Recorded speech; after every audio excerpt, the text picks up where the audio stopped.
Wine fermentation, an application of biocatalysis. Biocatalysis is the process by which we use living biological systems or parts of their systems in order to catalyze a chemical reaction.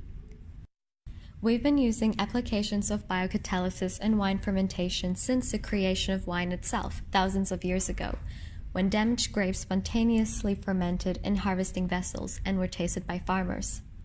The process of wine fermentation is dependent on yeast, and until the mid-20th century it was solely dependent on naturally occurring yeasts, which produced inconsistent results and wines which were vulnerable to spoilage. Naturally occurring fermentation was also known as wild fermentation. Wine making requires few simple ingredients: grapes, either red or white, granulated sugar, filtered water, and wine yeast. As I've mentioned before, enzymes are naturally occurring and fundamental elements in the process of wine fermentation. However, commercial enzymes are a common option in modern-day wineries, as it gives the winemakers control for the style and quality of wine.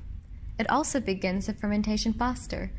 Other advantages include the increase of yield and the improvement of flavor and color. There are many enzymes that can be used for fermentation: pectinase, glycosidase, glucanase, urease, lysozyme, and protease. We are able to alter these enzymes not only to perfect the desired aromatic profile of wine, but also to accelerate the process. We will only be mentioning pectinase. Pectinase, also known as pectic enzyme, is used to clear pectin haze in wine, right over here. Even though this enzyme occurs naturally in grapes and yeast, there is not enough to sufficiently get rid of the pectic haze, so we must extract it from other sources, such as plants, bacteria, and fungi. Pectinase is primarily isolated from cultures of Aspergillus niger, which is a species of fungi. The uses of pectinase were investigated, and the desired enzymatic activities were isolated, recovered, and purified. The use of pectic enzymes in winemaking improves color, tannins, juice extraction, and prevents pectic haze.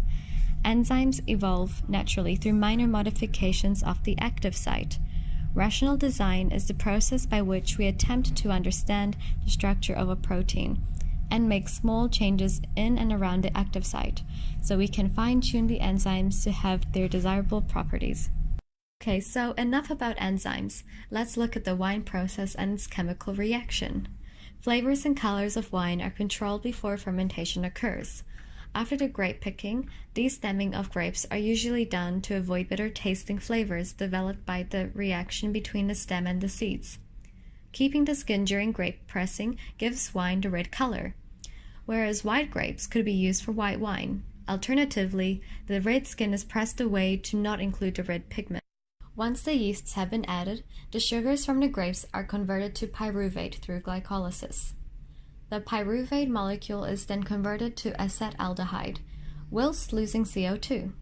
Acetaldehyde gains hydrogen from NADH to form ethanol. Winemaking produces relatively little waste. Small traces of solvents in the biomass can be left over, but this is burned for energy, which releases CO2. Companies and factories are required to monitor and control the waste produced, especially CO2 waste. Atom economy of the fermentation is quite low at 51%, but this is pretty typical for biocatalytic reactions. This figure does not count recycling of enzymes and NAD+, however.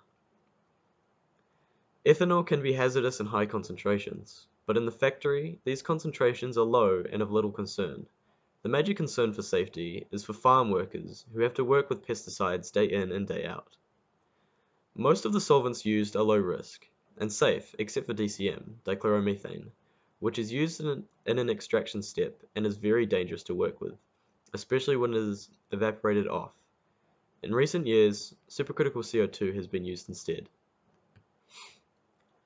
Most of the energy demand for wine fermentation comes from powering machinery, and biomass is burned to help recoup some of that lost energy. The main concern is water cost at a staggering 3,300 litres of water for 1 litre of wine produced. Intermediates during the reaction are protected and selectively reacted to give the final phenol and alcohol products. The reactions are catalyzed by enzymes to lower the energy costs of the reactions. Derivatization of the enzymes can occur, such as a rational design of pectinases mentioned before. The enzymes and biomass used in wine fermentation are biodegradable, however some of the solvents are not, but are recycled when possible.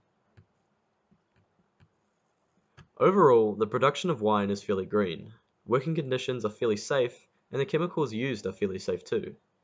Grape vineyards provide wine fermentation with an excellently renewable feedstock. There is, however, room for improvement in the use of DCM, which can be replaced by supercritical CO2, as well as the farm workers in vineyards are being exposed to pesticides, so perhaps grapes can be genetically altered to require none of those. Biocatalysis in wine fermentation allows for the enhancement of wines such as aroma, color, and taste, as well as longevity of the wine. It also provides a green method while limiting waste, cost, and energy demands of the process. Wine fermentation.